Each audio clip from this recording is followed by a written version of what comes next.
John Lynch addresses the media at the NFL Scouting Combine. An old friend is back, and we're doing the old song and dance like every offseason with Trent Williams. Rob Stats Guerrera and I will break all that down and more right after this.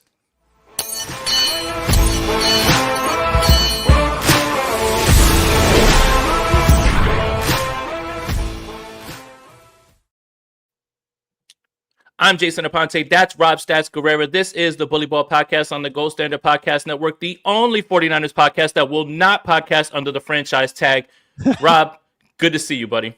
Jay, good to see you. Glad you're back in the saddle. We got news today. It's coming fast and furious out of Indianapolis. You know, I have to say, 4 letters come to mind right now watching everything at the Combine. It's FOMO. This is my favorite event in the world. I should have been there today. I should have been there asking John Lynch questions, but I wanted to update some people real quick with why you see me in and out of the pod, why I haven't been streaming as much, why I haven't been as active on social media. So for a lot of you that know, I've been dealing with a back issue. The back issue has subsided, but now I've lost the ability to walk, which would make it impossible to be at the NFL Scouting Combine. I can move around very gingerly around the house. As you know, I have 2 little ones, so that makes it difficult. But, I'm starting physical therapy and I have a positive mind frame and, I'm going to be fine. But I just wanted to update people as to why you don't see me there at the Combine and what's been going on with me and the lack of content and why you see me popping in and out of the pod. But I'm going to be fine. As long as I keep a positive mindset and I keep working hard with my physical therapist, I'm going to get there. Good thing this is happening in the off season, Rob. First of all, horrible news to hear, but I know you're working hard to get back, and we appreciate you wanting to do shows while you do that, man. Obviously, you have bigger things going on, and so we appreciate any time you can hop back in here. Hey, listen, I'm just happy we have things to talk about. And I wanted to point something out because there was something that you had done with Dieter. Big fan of Dieter Kurtenbach, by the way. Does great work. You guys should subscribe to his channel with Hutch, become a sicko of their channel. About the idea that John Lynch might be stepping back from a general manager role and having someone else step in. And the Minnesota Vikings let go of Kwesi in the most odd way, by the way. In the most odd way. I want to make sure that we say this as well, too. Regardless of the job that you think that he did in Minnesota, sending Kwesi to the Senior Bowl and then firing him at the Senior Bowl with no plan and then having an interim GM while you're saying we're going to run this draft and then bring in a general manager. You want to talk about dysfunction. The Minnesota Vikings are operating at a level of dysfunction I don't think I've ever seen, and that's because I'm your resident Vikings expert, right? But Kwesi's back in the fold, right? And Rob, I want to start with this. This regime, whether it's players, whether it's coaches, whether it's front office, it's like that Seinfeld when George Costanza has the picture of the beautiful woman and he can keep going to talk to the models, his hand stamped. He can come in and out of the club because they just know who he is. That's it. It's a revolving door. Once you're in, you get a stamp on your hand. You can go, you can come back, and we'll always want you back. But Dieter was alluding to the fact that maybe general manager John Lynch gets promoted and someone else takes it over. Do you think that Kwesi is that? Well, look, the 49ers organization is very cognizant of John Lynch. They like him. They don't want it to look like he was demoted, right? They don't want to make it look like he was fired. That's not what they're trying to do. And I think they still want John Lynch as a part of their organization. He's the Kyle Shanahan buffer. When Kyle goes around all week and he's grumpy and mad, and John Lynch is smoothing it out with guys. When Kyle tears into people, John Lynch is the one that kind of, smooths everything out. There's a role for him here. But I also think that Kyle knows now, like I talked about when Dieter was on, like it's hard to do both jobs. It's hard to be a head coach and a GM. There's a reason most teams have 2 separate people doing those jobs. I think Kyle has sort of realized that. And I think also, given the drafts that they've had recently, they realize that they can change some things in that area. And so they bring in someone that has experience in that role, someone that they know, because this organization is very insular. They're very insulated. They like people in their bubble. Kwesi obviously was with the 49ers before. So they bring in another voice that they can add that can do most of that full-time stuff that has actual GM experience, which even though John Lynch has been the GM for almost a decade now, he doesn't have that background. So I think that's what they're thinking is they haven't even said what his official title is yet.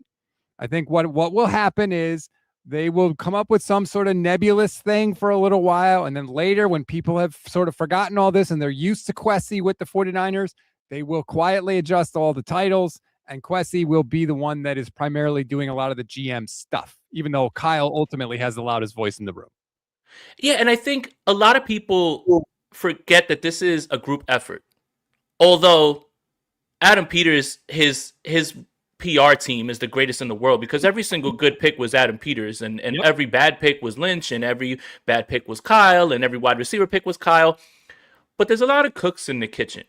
And there's no one, there is one voice that goes over it, right? When Kyle wants something, Kyle will get it, okay? Right? And I think that's fair because if you're turning this over to the guy with the master plan, with the scheme, you want him to handpick the guys on offense, right? And put them together on the field, right? Okay. But I would say this. I think this is, one, them doing their friend a solid, by the way.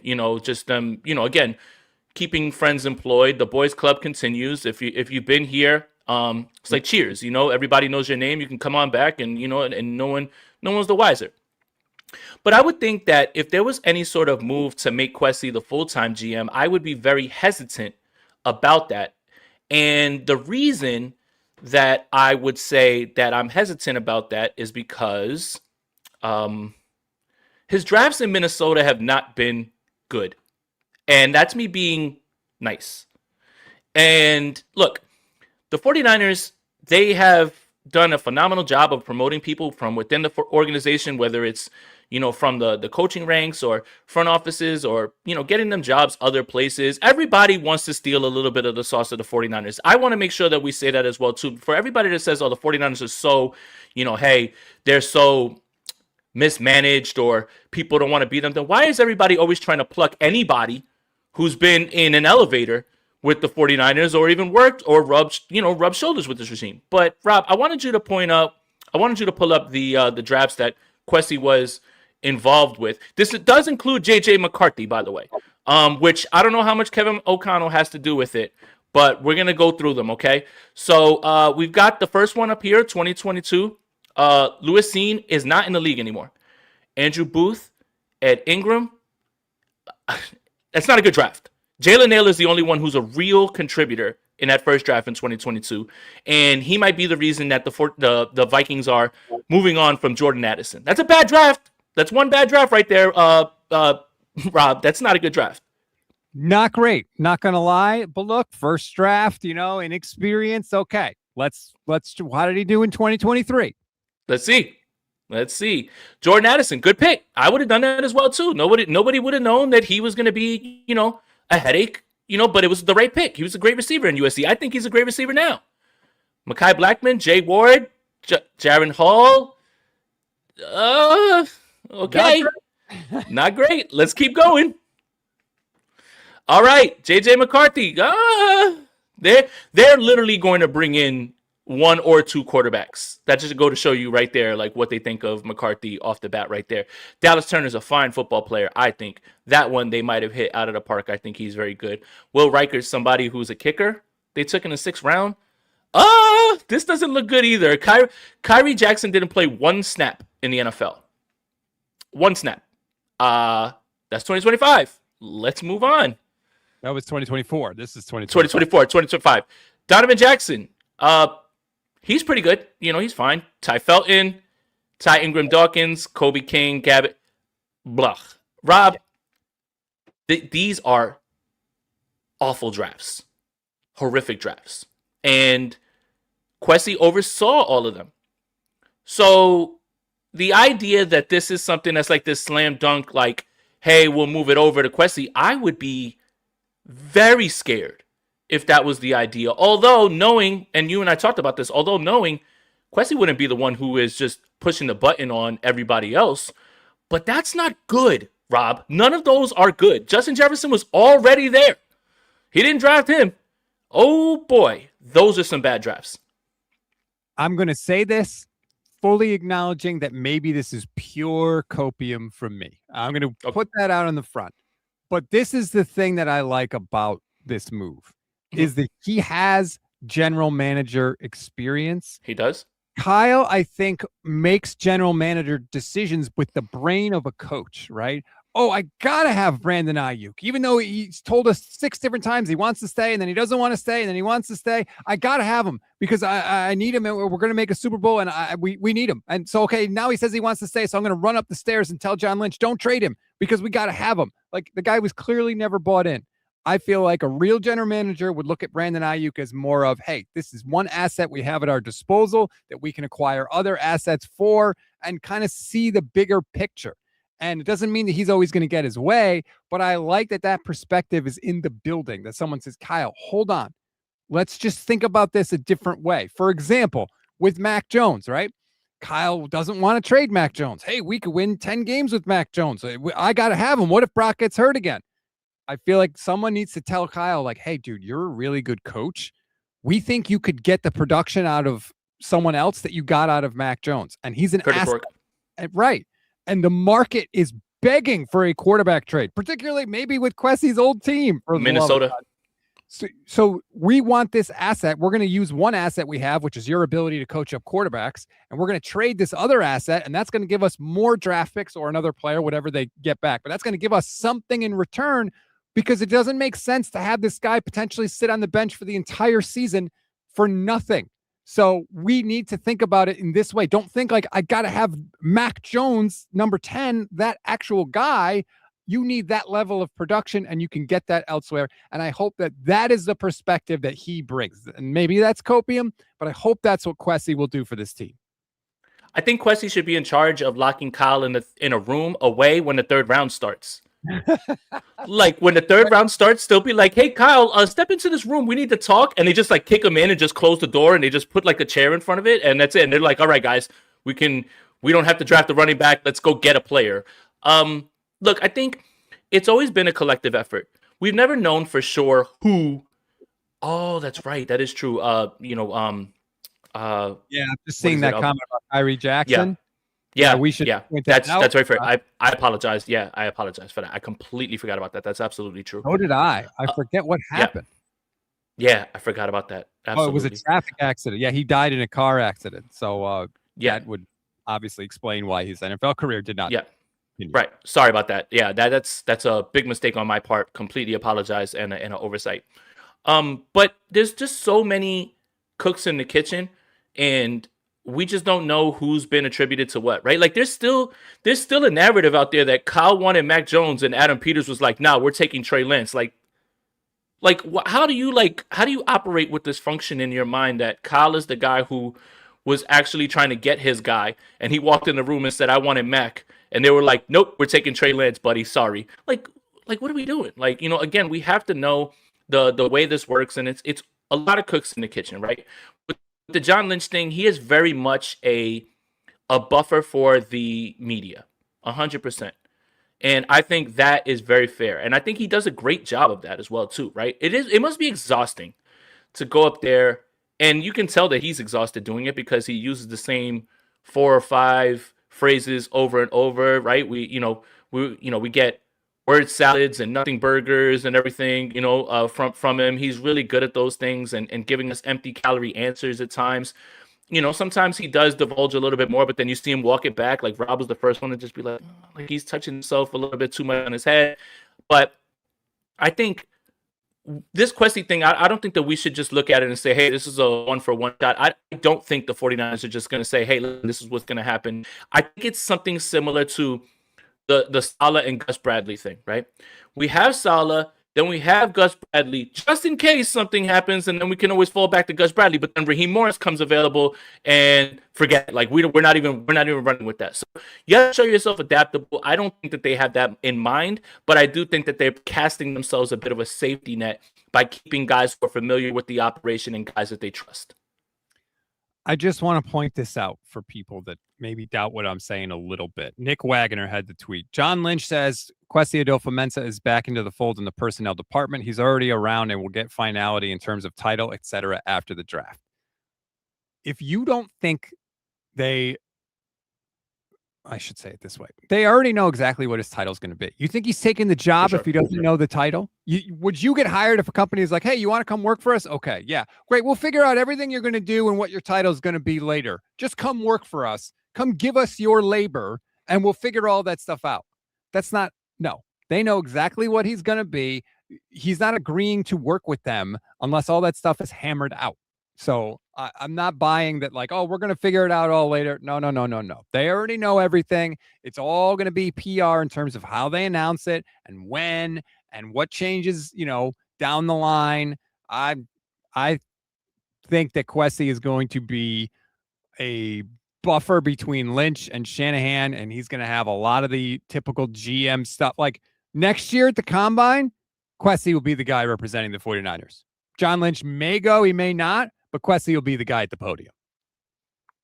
I think that we'll forget about this in about a week or so when free agency starts. Like everyone's just going to completely forget that he was there. He's there. He's doing anything, what his role is. Like, I really don't think that it's that. I'd be shocked, from what you said. If next year at the Combine, when I'm there and I go to the scrum and it's Kwesi and it's not Lynch or someone different, I'd be really shocked if it was Kwesi. I'd also be a little bit alarmed because I don't like his drafts in Minnesota. Obviously, they didn't either. Now, again, they are dysfunctional, and there's no reason for you to send Kwesi to the Senior Bowl, have him start scouting, and then tell him on the second day of the Senior Bowl, "Hey, you're fired."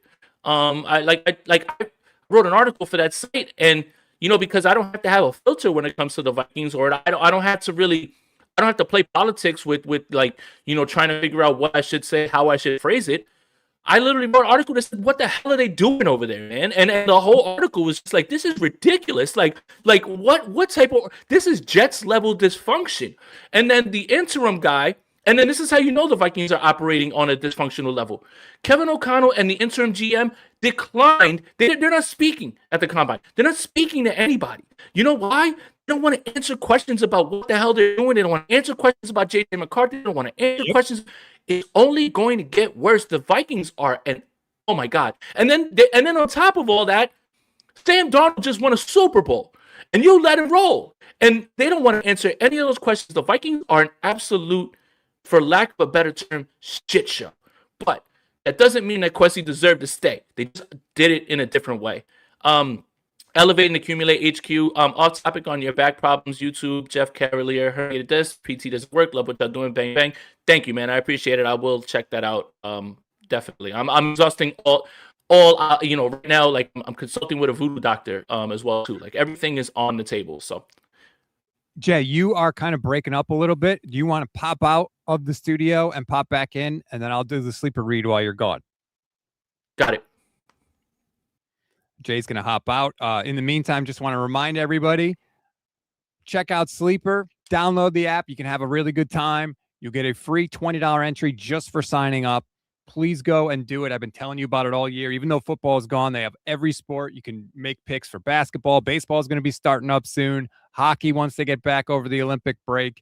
Go check it out. And if you like what you see and you want to deposit money, use our code GSP. You get a 100% match on your first deposit up to $100. Please go and do that. Terms and conditions apply. See Sleeper's terms of use for details. Currently operational in over 25 states. So check out Sleeper today. It's super easy. You just pick higher or lower on different statistical categories. And if you get your picks right, you could win up to 1,000 times your money. So whatever you want to pick, whatever sport, plenty of options there for you. It was great for football. It can be great for other sports too. Please go and check that out today. All right. I think Jay is back. Jay is back, but I don't. Oh, there you are. All right. Welcome, sir. Perfect timing. Is that better? A little bit. Yeah. Okay. All right. Well, man, I had such a good sleeper line lined up, for the read and everything. So that's all right. It's cool. All right. Well, where will we be with a 49ers offseason without a contract dispute? And Trent Williams is a smart man, and for a few reasons. One, he knows that he's so good. He knows that the 49ers need him. He knows that the 49ers have nobody to replace him. And he knows that someone else will pay him if the 49ers don't. So every year that he gets a chance, something pops up. I was shocked to see this. Or maybe I was, just because Adam Schefter, let me tell you something, man. You are the shill of the agents. The absolute shill of agents. The fact that this came out about 90 minutes before John Lynch had to speak, have some shame. Have some damn shame. Or at least try to have framed it and put it out earlier. But the fact that they gave it to you and they were like, now put it out because he's about to go speak. And you were like, yeah, sure. No. Just remember that when Adam Schefter says something, I'm not saying that it's not true, but just remember, you got to consider where it's coming from. So yes. Trent Williams and his agent, they know what's going on.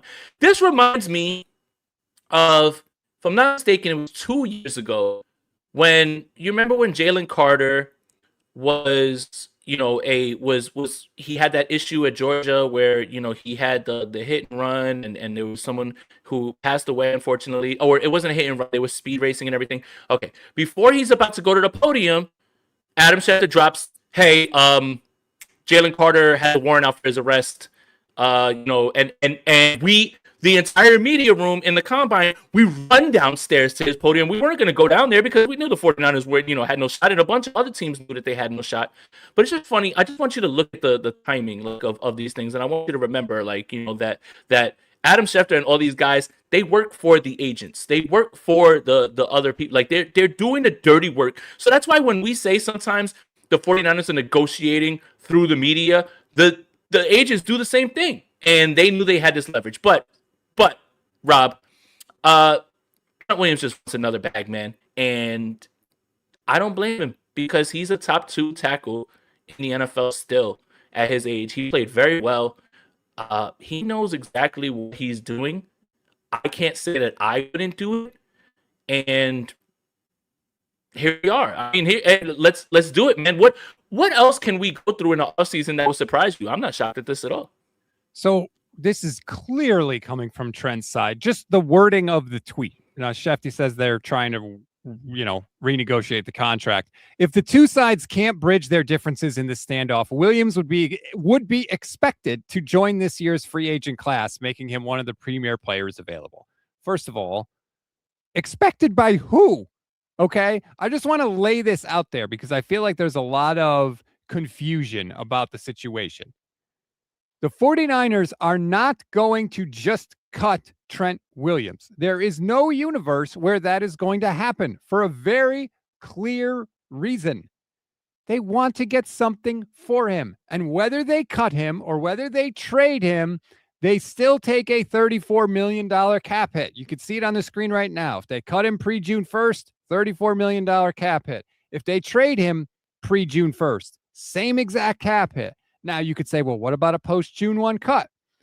That would lower the, if I could actually, post-June cut. That lowers the cap hit for next year, but it's the same amount. They don't save any money. They just spread that $34 million out over multiple seasons. So that money has to be accounted for on the salary cap. So the 49ers are not just going to cut Trent Williams and say, oh, darn. Oh, now we need a left tackle now really bad because we have nobody else on the roster. That is not happening, okay? So maybe if they can't work it out, they're going to trade him. Now, I personally think they're going to work it out. Lynch afterwards said he's very confident in the way things are going because I don't know if people know this. There's 2 media sessions at the Combine. There's the one that happens at the podium, and then that happens with like everyone that's in Indianapolis. And a lot of times that includes national people. It includes local people from other teams that want to ask podcasters. Right. Those loser podcasters that go, no, I'm just kidding. But then afterwards, when the person gets off the podium, usually it's the local media that are right there in a little scrum. And then that coach or GM does a little session with just those people. And Lynch said in that little second media session, he's very confident about Trent Williams. I think this is going to be a nothing burger. They're going to give him more money and it's going to be fine. But Schefter saying, oh, he's expected to be a free agent. That is garbage. That was never going to happen. Yeah, I'm not too worried about it. I think this is something that they'll figure out. They'll kick the can down the road. They'll put some funny money on it. They'll put some funny years on it. See, the 49ers, I think they were kind of just betting on this ending on its own volition. Like, Trent just finally quits. But Trent's like, I'm still really good. I'm not quitting. Why should I quit? And 49ers are like, damn it, he is good, and we do need him, right? Because if he quits, then they don't have to worry about any of that. You know, when you retire, then all that funny money, all that stuff goes away, and you don't have to really worry about any of that stuff. But if he continues to play, then you're kicking the can down the road. You're going to keep kicking the can down the road. Yeah, Trent's going to be here. I'm not too worried about that. But it was kind of funny to just open up and the shifter bomb, and it's just like, well, now we're in 49ers offseason, especially before free agency, and I wonder who else is going to leak something to him. I wouldn't be shocked if Nick Bosa saying, something to the effect of, I want more guaranteed money as well too. And yeah, this isn't the last of this, but hey, 49ers offseason's here. That's why I was so happy to like jump back in the saddle and talk with you, because now and the sleeper joke was going to be, I would have chose higher of two contract disputes this offseason. So yeah.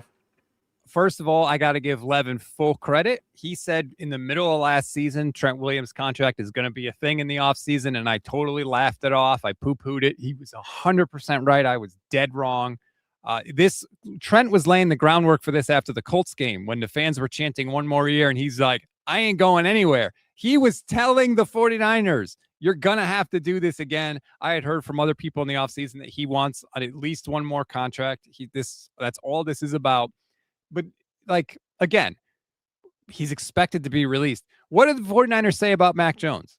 Well, he's a good player. We just don't give away good players. They're saying that about their backup quarterback. You think they're going to let their Hall of Fame left tackle just walk out the door for nothing? No, it's never happening. This is going to get done. They'll probably give him more money. They'll kick the can down the road. People will get all bent out of shape about the cap hit or the void years when he's off the books. I don't care about that. Which they don't really understand how that works. The cap is going up by $1 billion every year. This team had $100 million in dead cap money last year, and they went 12-5 and won a playoff game. Stop getting your underwear in a twist over dead cap money. Yeah, especially when you don't understand the ins and outs of it. That's why I stay away from the cap stuff. Like, I just stay away from it. I just let other people who have a better grasp on the knowledge as well to go ahead with it and let them explain it. For me, I do believe like the dead cap hit, if you're taking it on the chin, then it's good because you get rid of it and you don't have to like spread it out over time and anything like that. But I really don't understand any of that stuff, and I'm not gonna sit here and pretend like I do. There's a lot of people that do pretend like they do, and I think that's when you're gonna get yourself in trouble. It's okay with saying I don't understand how the cap works. That's fine, because we've been trying to figure out how other teams have been able to sign all their players, and you're like, oh, is the cap real? If you're still asking if the cap is real, then you probably don't have a good grasp on it. And guilty as charged. I don't. But hey, listen, Trent will be back. I'm fine with that, and I don't blame him at all. I do not. It's funny because this past year, and I saw somebody saying it's like, oh, that he doesn't want to go through the training camp stuff. He did all the training camp stuff this year. Yep. And he missed one game, which was the last game of the year after he popped his hamstring the week before. And that is insane to me that he bet on himself this year. And look what he did. He almost finished his first full season. In a long time. By the way, Jay, we got a little breaking news on the show. Did you see this? Nope. Kicker update. It's not really a kicker update. It's technically a long snapper update, but David Lombardi has tweeted that the Niners have re-signed long snapper John Weeks. Step one to keep the band together on special teams together. Weeks and Thomas Morstead and Eddie Pinheiro are all free agents. Well, John Weeks is now officially back in the fold. Pop the champagne. Championship secured. See you at SoFi. Look, this is obviously great. Hooray. There was a report out there that the Niners have a contract offer out to Eddie Pinheiro that he doesn't want to take. He wants to explore free agency. Great. If he give him a number, if he wants it, awesome. Love to have him back. If he doesn't, do not chase him. Just sign another veteran kicker. That's it. It's not complicated. Oh, Rob, you just made me so happy with that. And also, I swear on Jesus sandals if you franchise tag a kicker and you haven't franchise tagged a bunch of players that you should have. Oh, I will absolutely lose it. Love you, Eddie. Thank you for everything. Dinero, Pinheiro, we get it. But if we offer you a contract and you say, I want to get more money, bye-bye. We found you off the street. There's other kickers off the street. And it should have always been the way that you do it. So don't overplay your hand, pal. Or do, because you're a kicker and somebody else will pay you. All right. Right. Brandon Aiyuk update. So I wrote an article today and I put it up. It was questions that I felt like I would have asked at the combine. And one of them was about Brandon Aiyuk. But my Brandon Aiyuk question wasn't going to be about what are you going to do, because the divorce it's final. You're just waiting for the ink to dry, right? My question to John Lynch was going to be, can you please really walk us through this timeline, because you never have. You just said that he just stopped showing up. Well, it went from Leonard Hankerson saying, Brandon Aiyuk's been in every single meeting, and he's been just as good as a coach, and he's been involved in every practice. That sounds good. Then in front of a preseason game, he's running routes, and we wondered, hey, is this even legal? Should he even be out there since he's injured, right? And then nothing. So my question to John Lynch would have been, explain the gap between he's literally been a coach, he's been here being supportive, to we have no idea where he is. And it can't just be, we don't know what happened. Nothing happened. He just made that decision. Liar. I would have had to follow. I would have been like, so you mean to tell us that nothing happened and Brendan Aiyuk just decided to stop? Nothing happened? Something happened. You said something. He said something. Somebody disagreed with something. Stop lying. And that would have been the question. But the new year, it sounds like Brandon Aiyuk is going to be released, but John Lynch held out hope and said that he hopes that someone will trade for him. Rob, what are the odds that somebody will trade for Brandon Aiyuk and that contract, especially given the fact that he's driving fast in his car, he's ghosting organizations, he seems to have flushed away all this money, starting to put him in a position where, do you trust the person to make the right decisions football-wise and for your organization? I think there's enough smoke there to where you're like, look, if he hits the free agent market, we're happy to go compete for him, but we're not going to give up anything other than money to go get this guy. I mean, he hasn't played football in a year. He's coming off a devastating knee injury. Almost all the CLs in his knee were destroyed. He didn't play a snap. He had as many snaps as Jacob Cowing last year. Okay. He's making $30 million. I don't know, as a GM, if I were a GM, I don't know that I want to give up a draft pick. If it's like a 6th round pick, maybe, but anything more than that, forget it. I'll take my chances in the free agent market. You know what? If I miss out on him, I miss out on him. It's a sad end of a sorry episode. The 49ers are acting like they have no idea what happened, like they're not guilty of anything at all, right? Like something, I agree with you. Something had to happen. Now, maybe it was a tiny little minor thing and Aiyuk totally blew it out of proportion. I'm not saying that didn't happen either. But something happened, unless they were just lying the whole time about him being a coach on the field. But either way, whatever happened, the story that we have been given is not the full story. It's like the person in the relationship that is caught cheating and then wonders why the partner is crazy. Like, oh, you're so crazy. I don't understand why you don't trust me. Something happened.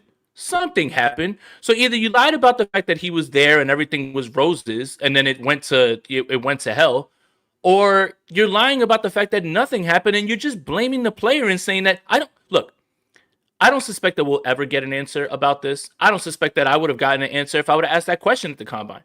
But that was the number one thing on my mind, was how on earth did it go from Leonard Hankerson saying he's in every meeting, he's coaching our guys, he's present at every practice, he ran routes before the Raiders preseason game when Pooney got, remember you and I were at the Mets game. He was running routes before the game, and we looked at each other and we said, is that even legal? Will the NFL fine the 49ers for that?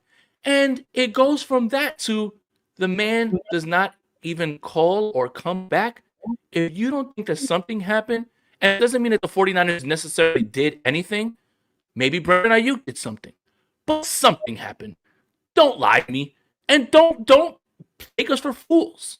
Again, you don't have to tell us anything, and I don't suspect that you will, but don't lie to us and insult our intelligence either. I'm not naive enough, I'm not entitled enough to believe that I'm entitled to every single detail of things that go on behind the scenes and things that go on with players and negotiations. And I think for the most part, that stuff should be held inside, because I think that is a nasty business. And the more that gets out, the more that you're trying to scare the other person. That's when Adam Schefter gets involved.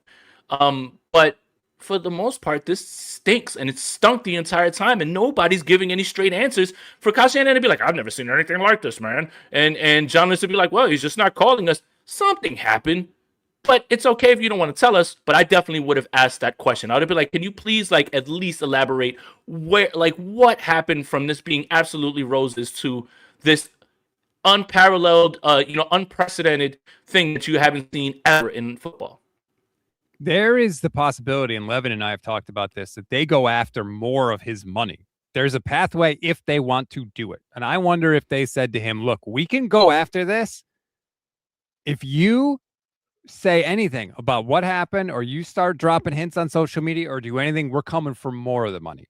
And so maybe once he actually gets cut or traded or whatever, then afterwards, when everybody feels safe, I always say this, when people feel safe, the truth comes out. Maybe after he's on a new team, then we find out what happened with the 49ers. But I agree with you. Something changed, something occurred, and it just soured in a big way. And it really sucks because their wide receiver core is in shambles right now. And an offense with a Brandon Aiyuk and Ricky Pearsall and George Kittle and Christian McCaffrey would have been freaking awesome last year. It would have been awesome to see all of them together, and we never got to.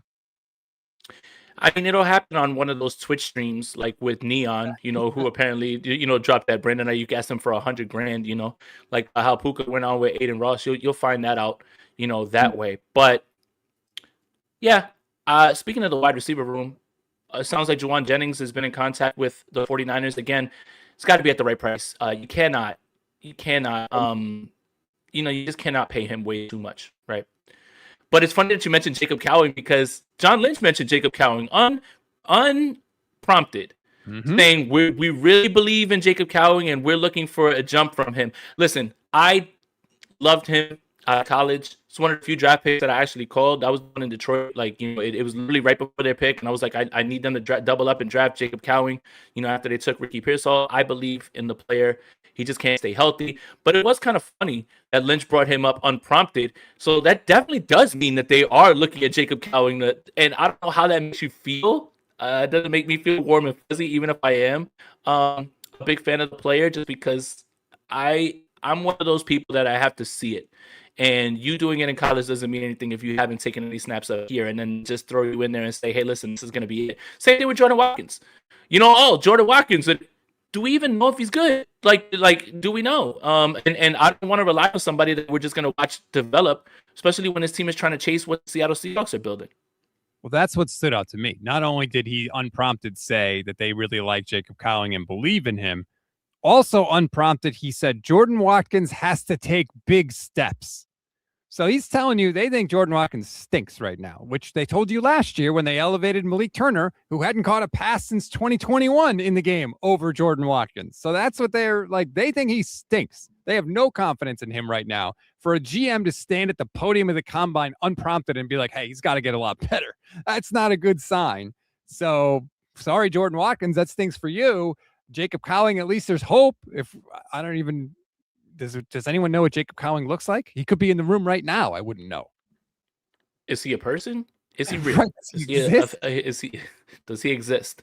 And what's funny is when we say we said that, it's like everyone's saying, well, you got to put him out there on the field to develop. No, they watch him every single day of practice. They don't believe in him. And you don't just throw somebody out there just to say, hey, get out there. Hopefully in the game, when the bullets start flying, you're better. You have to practice and put yourself in position to gain that confidence. So, I don't know, man. Jordan Watkins, you're teetering on already. You're getting into Danny Gray territory. You're getting into are we ever going to see you? And I have my doubts, because just in the same way that we were talking about familiarity with players and coaches and bringing back front office guys, if you don't have the trust, if you don't have Kyle Shanahan's trust, you might as well not even have a jersey. And that's the problem. And you gain it in practice. You don't gain it in the game. You have to practice. I want full disclosure. I was one of the people saying I would much rather see Jordan Watkins out on the field than Malik Turner. Everything that you're saying makes perfect sense. I still like Malik Turner. No. First of all, how could you have more confidence in Malik Turner, who literally hasn't played since 2021, than this knows guy where to stand? But Kendrick Bourne didn't know where to stand, and they were putting him out. That was my real issue. It's like, you can't be like, well, he's not ready. He doesn't know what to do. The guys they were already throwing out there didn't know what to do. So that's why I wanted to see Watkins out on the field. But clearly, he's got a lot of work to do. I think that much is clear leading up to camp. Oh, when you're in the trust circle, you're given grace. But when you're not, you're given no grace. It's the reason that Trent Taylor is going to end up being a training camp for some reason. Yes, like what's a polar bear doing in Cincinnati? Like, I don't understand. Like, why are you here, man? Like, what are you doing here, dude? I don't understand. But yeah, the Juwan Jennings thing, the 49ers have spoken. I'll tell you, I really believe that I think that he's going to be a New Orleans Saint, maybe a Tennessee Titan. I do think he's going to move on. Someone is going to pay him. I do think the New England Patriots are another team that'll look to his physicality because Stephon Diggs is probably not going to be there. By the way, there's been reports, even though Stephon Diggs has a lot of off-the-field issues, some of which I find hilarious, some of which I find not at all hilarious and terrible.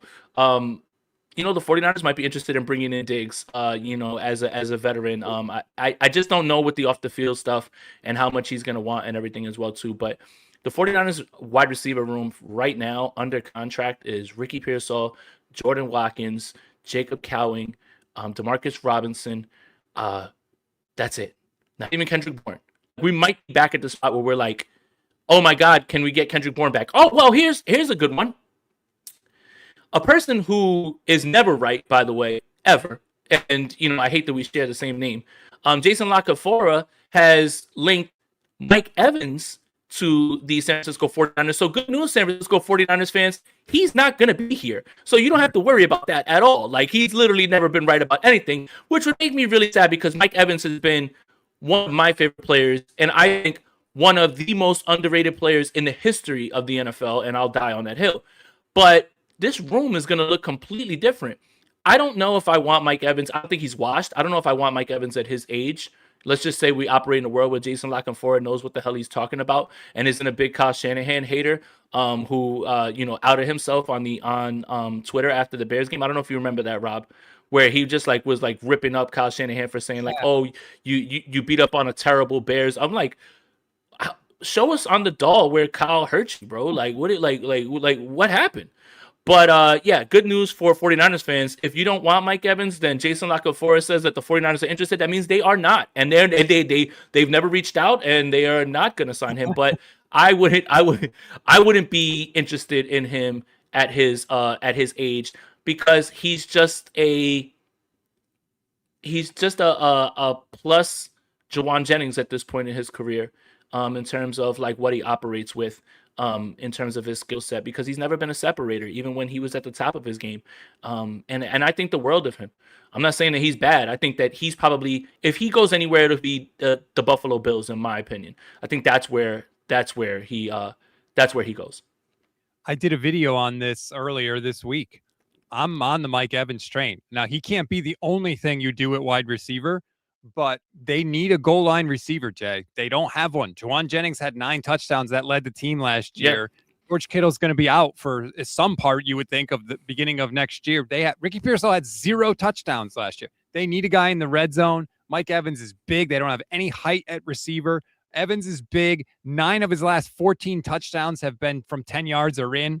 He can still be that. And the other part of this, Jay, I like, say what you want about the 49ers, their age on this team. The wide receiver room is incredibly young. Mike Evans is the perfect role model for these wide receivers. Mike Evans was consistent as hell, no matter who the coach was, no matter who the play caller was, no matter who the quarterback was. He played every week. He put up 1,000 yards and 8 to 10 touchdowns every year. You don't do that without being a professional, without having a routine. I love the idea of the young receivers having Mike Evans, as Unk in the room, as the kids say, to help this team. And I still think he can contribute on the field. I would love a Mike Evans signing. I really would. Hey, listen, I would be fine with it because I've always pounded the table. Like, there's some people that are out there that don't believe that Mike Evans is a Hall of Famer. When you start doing things that Jerry Rice has never done in the NFL, you're a Hall of Famer. So yeah, I mean, I would love that. It's what he and that's what you were saying, and what I was saying is that like he would fill that Jawan Jennings role right off the bat. And I think he's better than Jawan Jennings. Clearly, I think he's a better separator and everything. He has more cachet, 100%. But unfortunately, Jason Lacafora actually is the one who reported this. So we spent way too much time talking about something that's not going to happen. It would be cool, but I agree. If it was a Mike Evans thing, it would have to be Mike Evans and. Now is that in the draft? Now is that it? Now is that another free agent wide receiver? I don't think it's going to be Alec Pierce. I think I think it was Brian Peacock who made the point that I was trying to make about the contracts. Wide receiver twos get paid like wide receiver ones in the NFL. That's why Christian Kirk was getting so much money. That's why you look up and you're like, why is this guy getting paid? Alec Pierce is going to have such a significant market. And if you believe the 49ers are going to go out there and outbid for him for a vertical threat, when that might not be the strength of Brock Purdy's game either, I don't think that he's in the market, right? So Mike Evans and draft pick, Mike Evans and free agent wide receiver, right? I believe, if I'm not mistaken, it was Brad. He floated out there. Mike Evans and Wan'Dale Robinson and Ricky Pearsall and a draft pick. Okay, that feels a little bit better. You just wonder if those guys can all stay healthy at the same time. But yeah, the 49ers wide receiver room is going to be completely overhauled. And if you go into week one with Ricky Pearsall and Demarcus Robinson as your starters, and you have your draft picks, and none of those other guys are going to play, you're asking for whatever you get in terms of how defenses play you and why you can't push the ball downfield. I completely agree. That would be a massive failure. And I don't think that they will do that. I really have. They'll do something. There's no way they do nothing at that position. But that's another reason why I like the Mike Evans signing. He's a goal line player. I think he could be a mentor the way that Emmanuel Sanders was a mentor in 2019 for a young receiver room. Hopefully a little better for some of the things I've heard about Emmanuel Sanders during the Super Bowl. But also, if you sign Evans, it gives you more flexibility during the draft, right? You don't have to sit there and be like, oh my God, we need a wide receiver at 27. We got to take a wide receiver because our wide receiver room is so barren right now, right? You could still take a wide receiver if you want to, or if there's, say, perchance an offensive lineman you like at 27, you can take one there and say, you know what, we're willing to wait on a wide receiver because we already have wide receiver at home, so to speak, if you would bring in a Mike Evans or someone like that. Mike Evans and Joe Samuel. You're welcome, guys. We're still back. No, God, no. Yeah. I thought it was funny because Eric DeCosta, who's one of the best interviews, the GM for the Ravens, he's one of the best interviews whenever you're there and you get a chance to talk with him. I always go to his press conferences because he's such an intense guy. Like when you ask him a question, he looks you dead in the eye, and he seems like a guy that is very earnest of what he was talking about. And 49ers fans have been enamored with Tyler Linderbaum, but unfortunately, his comments about what they're doing with Tyler Linderbaum and what they're trying to offer him, you can kiss that one goodbye. So the Creed Humphrey is the highest paid center in the NFL at $17 million a year. Someone, I think it was Daniel Jeremiah that said that he wishes he could quit his job and become Tyler Linderbaum's agent, because everyone is betting that Tyler Linderbaum will come to your offensive line, and no matter the parts around them, will change your offensive line and make them one of the better offensive lines in the NFL. And he says, we're working on a market level deal. If Creed Humphrey's getting 17, Tyler Linderbaum is about to be the highest paid center in the history of the NFL at $20 million a year. Say bye-bye. That's done. You can say bye-bye to that. If they didn't want to pay, what was the young man's name that Chicago signed? Dahlman? If they didn't want to pay Dahlman, if they didn't want to pay Dahlman what the Bears gave him, wave bye-bye to Linderbaum as well, too. And this tweet is up on the screen. Vic Tafer asked Lynch about the offensive line and joked that he hears the outside noise about the 49ers, but the 49ers are pretty happy with 4 of their starters. Left guard will have to be addressed. Spencer Burford, a free agent, and Ben Barch's inability to stay healthy. So I guess we can talk about offensive line because it is so funny the outside opinions of what we have of the offensive line, how bad we believe the offensive line is. And when I say we, I don't mean me, because I watch way too much football for me to think that the 49ers have a bottom offensive line. They do not. And if you do believe that, I promise you that you'll feel far better about the 49ers offensive line if you just watch a few other teams play football a few more games. But it's just so funny how, like, they just believe in what they have, and it doesn't matter what anybody is saying. And, oh, why did you sign Colton McKivitz? They love Colton McKivitz. Why is Jake Brendel here? They love Jake Brendel. Trent Williams is obviously Trent Williams. They think they've hit goal with Pooney. I think it's hilarious, the opinions from the outside and what the opinions inside the building are. They do not match, and the 49ers don't care what you think. No, they've looked at it, they examined it, and they, like Lynch said there in that quote, they're happy with 4 of the 5 positions. And I continue to say about the 49ers offensive line, absolutely, it could get better. No question about it. But it's not nearly as bad as people say it is. It's just not. And I see the comments in the chat. Oh, the offensive line got destroyed by Seattle twice. Who didn't Seattle destroy? That would be my question. Okay. Yeah, they did. They were physically dominated. I agree with you. Let me just tell you, there's not 2 guys in this draft that are going to shut down the Seahawks interior pass rush. Like, just not every, like, quarterbacks are going to get pressured. Quarterbacks are going to get sacked. That happens to every quarterback with every offensive line. You could have the best offensive line in the world. Their quarterback is still going to get pressured and sacked. But every time Brock Purdy gets that, people are like, oh my God, this offensive line. Like, no, man. Again, it could be better. Not denying that. But it is not nearly as bad as you say it is. And if the 49ers had receivers that could separate against Seattle, their offensive line would have looked even better. I'll say this. I don't want fans to feel gaslit. I'm not gaslighting you by saying, like, oh, you don't know what you're watching. Listen, if you had that opinion of that player, I think sometimes there's a level of nuance that is lost with offensive line play, because of play call, what's supposed to happen. Sometimes the quarterbacks are involved in sacks. I think, like I say it all the time, pass protection is threefold. It's the quarterback, it's the pass protector, it's the receiver. All 3 of those things have to work. But the idea that people are like, well, do you know more? Like, trust your eyes. And if you're not happy, like, don't let anybody gaslight you, right? Like, it's again, like, going back to the relationship, like, hey, you're acting crazy. I don't know why you think that I'm cheating on you. It's because she's went through your phone 3 and 4 times and found text messages from you and another woman. Like, don't let them gaslight you. Like, so I don't blame 49ers fans. I'm not telling you that, you're wrong or anything like that. I would say that it's not nearly as bad as you think it is. That's the way that I'll put it. It's not nearly as bad as you think it is. It's not a bottom 5 unit. It's not even a bottom 10 unit. I think it's just right there in where a lot of teams are, where it's average. And, the teams that have the higher end offensive lines, they haven't even won the Super Bowl, right? Like, the Patriots offensive line got worked. Rob, draft Will Campbell, man. Let's, offensive line fix. He got his ass whipped every single play, right? Like, will any offensive lineman do in the first round? It's hard, right? And I remember 2 years ago, Kingsley Su'Yamaida. How did not drafting Kingsley Su'Yamaida? Benched. Jalen Moore started. Like it's not as simple as all of that.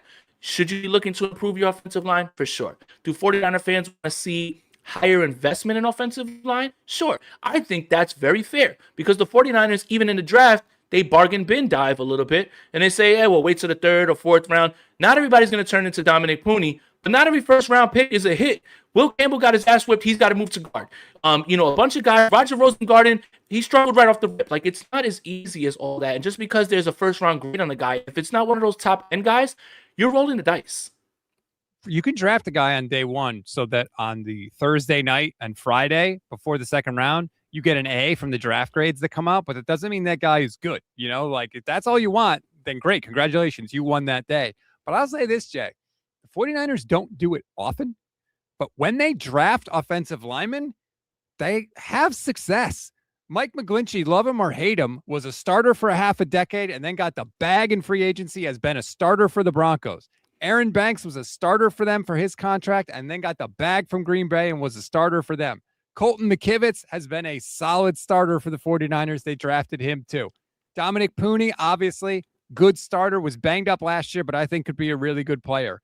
They don't do it often, but when they actually invest in offensive line in the draft, they're actually pretty good at it. The problem, or the philosophy, though, with the 49ers is if there's a guy that they think that could be pretty good on the offensive line or a guy that they think can score touchdowns, they're going with the guy that scores touchdowns every single time. I thought it was funny that Colton McKivitz was the highest graded run blocking right tackle in the NFL by PFF. Do I believe that he's the best run blocking right tackle in football? No. But it is just funny because of the outside opinions. And then you see, like, again, like, I will say this. PFF is hilarious because when it lines with your narrative, oh, see, you know, like PFF sees it. When it doesn't, PFF's a bunch of nerds. I don't know what the hell they're talking about. It's everything is subjective. Everything is a piece of the puzzle. Everything is you know, it's watching, it's understanding what's going on. I just think that was funny because I was going through the top 101 list. Colton McKivitz is on there, and then when I was doing, you know, something for the Vikings and looking at their offensive line situation, Colton McKivitz is the highest graded run blocker, 90.1 or something like that. I don't know if I saw that on film the entire season. I don't know if I saw that. No, but he's a solid player. Like, he's a for sure solid NFL starter. Return on investment, starting right tackle in the NFL, and you invested a 6th round pick or something like that with him. You know, very, like, starting right tackles. This is how bad the offensive line problem is across the league. You hated Mike McGlinchey. Mike McGlinchey gets the bag from Denver, and Mike McGlinchey is a part of one of the best, if not the best, offensive line in football over there in Denver. And he's part of the reason. So right tackles aren't growing on trees. In fact, offensive linemen get overpaid. Jalen Moore got overpaid. He didn't even play in games because people are so worried about offensive line. There is an epidemic across the NFL, and people will throw the bag at anyone that they believe they can get something from because of how hard it is to find good, starting, reliable offensive linemen at every single position. Absolutely. And I want to read this comment. Resident Dr. Evil says, just because mediocre to average players leave for a bunch of money to another team doesn't make them really good players either. Would you pay McGlinchey or Banks that money to stay? I wouldn't have. I wouldn't have either. No. But my point is, there's no Danny Gray on the offensive line with the 49ers. When they draft them, with the offensive line, they do the one thing that they can't really seem to do anywhere else. They can just find a solid player. The 49ers don't do that in the draft. When they hit home runs. Deebo Samuel in the 2nd round, Fred Warner in the 3rd round, George Kittle in the 5th round. But when they miss, they completely whiff, and the guy can't even be on the roster. They're so bad. Their struggles in the draft mostly have been that they can't draft the middle class of the roster, except for offensive line, where they seem to be able to. I just think it's funny. You know, I'm glad that you're saying this because there's a few people that are out there that just believe that the 49ers have a bottom 5 offensive line, and that's just not true. Objectively, that's just not true. It's just not true. And if you want to make yourself feel better, maybe this is copium. You know, we got a lot of time. I know everybody who's watching draft prospects. Go watch some other offensive lines, and you'll start to say, man, could be way worse. Mac Jones, Rob, John Lynch reiterates, we're not in the business of getting rid of good players and Wait, he was asked about offers. Yeah, he spoke about Mac, and I think it was with the local media more than anything. I think it must have been. But yeah. he reiterated the same thing about, like, hey, we'll hold on to him. But basically, what he's saying is up your offers if you want Mac and come get him. You know, the Vikings are definitely going to ask about him because they wanted him last year. And they asked about Daniel Jones and they asked about Darnold. That's how uninspired they were by JJ McCarthy. Again, Kwesi drafted JJ McCarthy, right? I guess with the blessing of Kevin O'Connell, but they were not inspired by what they saw and they were very scared. But Mac Jones, I think, look, no team in the NFL has gotten more out of backup quarterbacks in recent years than the San Francisco 49ers. Full stop. And that's regardless of like how you feel. Like, hey, offensive line would have kept guys healthy, but Jimmy Garoppolo has to step in after Trey Lance breaks his ankle, wins a bunch of games. Jimmy Garoppolo goes down, Brock Purdy's in, you get yourself a starter. Brock Purdy goes down, Mac Jones steps in, win a bunch of games. Funny enough, Sam Darnold didn't have to play one snap. Like, he played the one game in 2023. He was probably the best one out of all of the guys that were there in the building. I understand the idea of wanting a guy that you can go ahead and step in with, but I agree with what you said, Rob. It's like, if the offensive scheme, if the play caller, if the guy that you drafted is the guy that you think he is, you know what? Second round pick for Mac Jones, Curtis Rourke, you're our backup, and we'll find whatever, Brandon Allen or somebody like that to be our third quarterback. I think Curtis Rourke is a fine quarterback, and I think that's exactly what Kyle Shanahan likes in a quarterback. Or if you're not sure about Rourke, sign like a Zach Wilson type guy or a Brissett or just somebody, whatever. Kyle, look at the free agent guys that are out there. Pick one.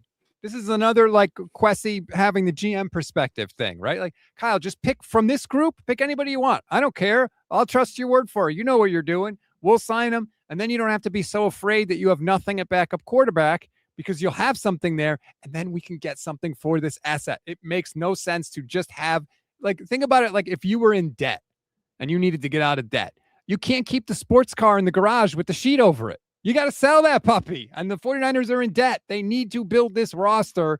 They need to actually do that. And I hope that they do. Holding on to Matt Jones and then Brock Purdy going through the whole season and then letting him walk for free, when there's so many teams that need starting quarterbacks, and this draft is not, like, I saw Ty Simpson get mocked in the first round. God help you if that's where you are right now at this point. Look, it's Fernando Mendoza, who I think is going to be, I'm not just because I'm a Hoosiers fan, I think he's going to be a Jared Goff level starter, which he was the number one overall pick, and he's going on 10, 12, 13 years. I don't think you can ask for anything more of that. Everybody else is just like, whatever. Like, like, a lot of teams, you have to remember, organizations are in the business of winning. The Vikings have egg on their face right now. You let Darnold and you let Daniel Jones walk, and you rolled with McCarthy. And by all odds, against all odds, you started McCarthy, Carson Wentz, and Mac Brosmer, who was the worst quarterback in the NFL, and you won 9 games somehow. 9. If you would have won one more game, you would have been in the playoffs. You would have been in the playoffs. If J.J. McCarthy knew how to throw a football, you would have been in the playoffs. I see a bunch of teams that really need to, like, move the needle here, and the Vikings are in an interesting spot because not only did they let Darnold walk after they won 14 games, Darnold wins 14 more games, and then wins a Super Bowl. And you went all in this season. You signed Javon Hargrave. You brought in the guy from Washington, what's his name? Payne. You have Brian Flores, who's a mad scientist. That defense is not the problem. Dallas Turner evolved at the end of the year. Harrison Smith had an incredible year. He might be calling it quits. They might have to go look for him, his replacement. But yeah, people are going to come after Mac. And Minnesota's got to be at the top of the list because they have to reverse the narrative because of how they let this offseason play. If Sam Darnold went over to Seattle and McCarthy played and they still didn't do anything, but if Sam Darnold went over to Seattle and they fell flat on their face and they won 4 games, nobody would have said anything. 14 wins, a Super Bowl, and you let him leave the building. And then Daniel Jones leaves, and he was doing so well before he fractured his tibia and then, tore his Achilles. Yeah, they are in a spot where they're desperate and they're dysfunctional. So they're going to do whatever they can right now. And I think that's it. You wait them out. You know that they're not going to get anybody in the draft that they can go, start. Maybe they look around and they see Kyler Murray as a fit. He's a big Vikings fan. I found that out. I don't know what that has to do with anything other than, that he just used to like the Vikings when he was younger. Tua Tagovailoa is somebody that they're saying that they would like to trade. Obviously he's done in Miami. You mentioned Zach Wilson. Malik Willis is going to get $30 to $35 million, it sounds like. I mean, whoa. We're not doing the Malik Willis slander. I think he's a fine young man, and I think that he's a good player. 30 to $35 million for a starter is not bad. That's how much Sam Darnold's making. $30 million for Malik Willis? He hasn't done anything. Mac Jones has done way more than Malik Willis has done. Okay. Malik Willis started 2 games for the Packers last year. What are we going out of our mind? Just because he's the best of the bad bunch doesn't mean he's worth $30 million a year. It wasn't just last year, because remember, Love got hurt the year before and he balled out in those games as well too. Malik Willis looked like a completely different player than he was in Tennessee. And look, if Justin Fields is going to get contract after contract after contract, and he's still under contract with the Jets, Malik Willis is bound to repeat those certain things, because people are always going to bet on the player that they see that little glimpse of upside. I'm not saying he shouldn't get signed by somebody, and give him a shot. But I'm saying, could I have Malik Willis for $30 million or Mac Jones for $5 million and a draft pick? Give me Mac Jones. Well, I don't think Minnesota's going to pay him $30 million. I think Malik Willis is going to get $30 million from Arizona. Because they're going to move on from Kyler Murray, like, no matter what. Kyler Murray seems destined to be a New York Jet. New York Jet. Yep. Like that's the next New York Jet starting quarterback. Malik Willis and Jacoby Brissett, they'll be fine with that, rolling with that. And I don't know how you feel about that if you're Arizona, because you look at the other 3 teams and you're just like, hey, we're trying to rebuild and this is what we're throwing at you. And it does. I'm not trying to slight Malik Willis. Trust me, I am a big fan of his, and I think that he's going to be a good player. But the going rate for the quarterback is the going rate for the quarterback at this point.